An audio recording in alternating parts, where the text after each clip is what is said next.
I ain't gonna ask Coach Crams because Claire's wrapping it up. Who's been winning more, offense or defense, these first couple of days? Defense always wins. When y'all leave, when y'all leave practice, I haven't seen them win a rep yet. It's pretty interesting. So, Coach, last year was your first full season as a DC. Walking into year 2, what do you think you've learned from last year? Maybe it's something that surprised you that's like, this is something that I need to improve on. The consistency every week, to me it's like, I look back at last season and the games that I thought we played well in, and obviously you know which ones those are. I think we were more consistent on what we've ran a lot.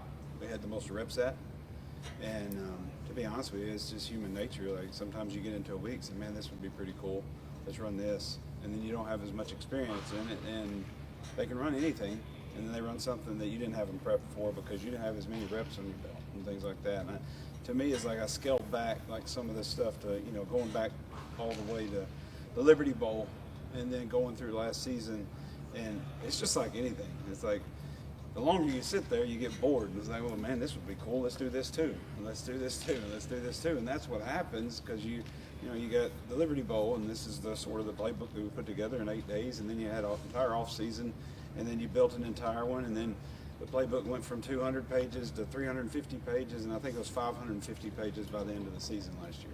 And I'm like, okay, we're not ripping all that. Great ideas and all that stuff, but it's like going back to your nucleus. What do you really want to be about defensively? And if that's what you truly believe in, that's where you start, and you don't let it grow any farther than that. And then you just get consistent in what you're doing every week.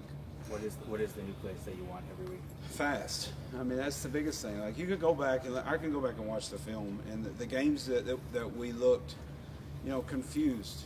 That's where we looked the slowest, and it's my fault. I'm not hiding from that. I tell the players that. But the games that we looked fast, and they knew exactly. You could tell the difference. There's a different feeling in the air, and obviously you can't go out there and run 3 plays. You can't go out there and do 2 coverages. Like those are not the thing it is. Like, but getting to the position to where you got to have your players comfortable in everything that they could possibly see, which is a grand scheme of things, obviously.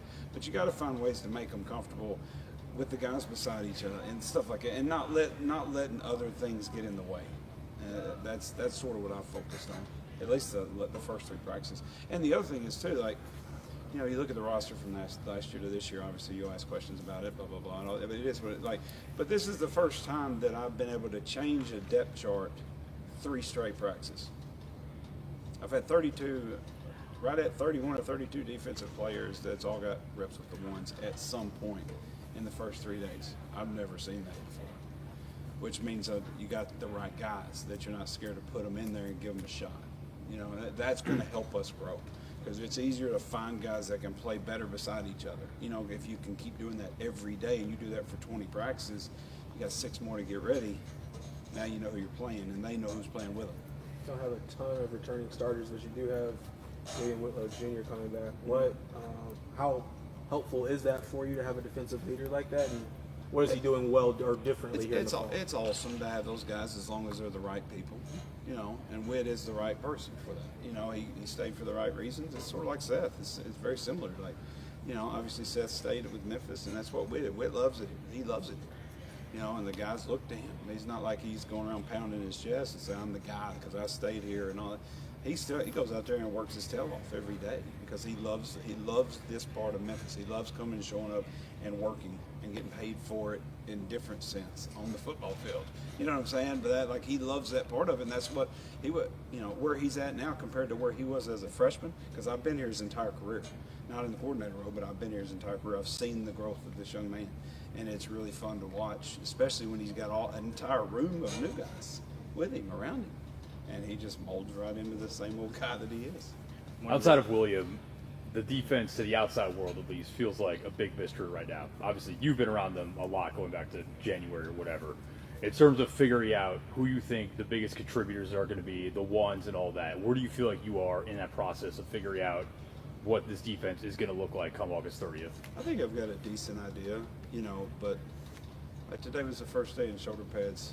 You got a bunch of guys that didn't go through spring with us. They came in summer started. So this is the first time they've all put pads on together. And you can say, well, it was just a few of these guys. It's a different chemistry. So, you know, I sort of reserve my stuff until, you know, I get on the sideline or stand up in the box, and I can't tell people where to stand before the ball's snapped. You know, let them get on the lights in full pads and tackle live and do that stuff, because I don't like giving my opinion until that happens. Once fear gets involved, you find out who can play. When you look at a guy like Brumfield, I know you're linebackers, you want that communication and ability to play pass. Are you seeing that out of him? Or the ability? Yeah. I mean, Sam's got a bunch of snaps.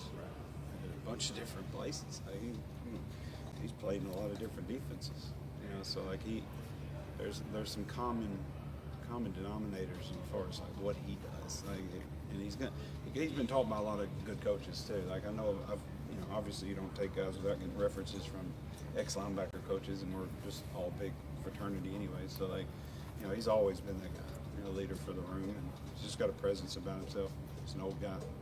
Kamari Wilson, another guy like coming in. Same the thing. talent is there. What stands out about him? Same thing. Just willingness to learn. What's cool about, like, you can tell, like, in my opinion, from the first 3 days, what I'm looking for is, did we recruit the right guys? And it's not really about how fast you are and how well you hit and all that. It's how do you show up in the building every morning at 5:45? Like, okay, we hadn't checked one. Like, we hadn't had a guy that's just consistently late. Like, you got to call and wake up, or hey, you forgot to do this the right way. You forgot to do that. Like, we're not having to do that. In which that's what pushes the install farther, because you're not wasting as much time doing the outside stuff, because you've got grown men that are showing up like this is work and this is their job. You know, I mean, it could go either way now. I mean, you just got to understand, like, you got to make sure you do your work, and I think we recruited the right guys to get us depth. Is it too much to ask any one person to Probably. replace what Chandler brought as far as not just his skills, but IQ and being able to kind of sniff out plays before they happen, things of that nature? Good. I mean, that's what's been cool about. I've been. This is my fifth season here, now as in the linebacker room. And I mean, you go back to like J.J. Russell, you know, Thomas Pickens, Zay Collins, you know, Chandler, Jeff, you know, Tyler Murray. You know, the common denominator of these guys and all these different guys that have had accolades and all been all conference in some shit, it's their personality. You know, and they're all a little different, but they all have great personalities. Like, everybody just sort of, they come to him. Like, they're not going out and saying, I'm a leader, you have to follow me. It's not that's what, and these guys have some traits like that too. You know, but it's just such a cool personality. Like Chandler texted my 13-year-old son yesterday a picture of media day with the Ravens, and like, he don't have to do stuff like that. But those are the type of guys that it's been fun coaching. Thank you, Coach. Yeah. Thanks.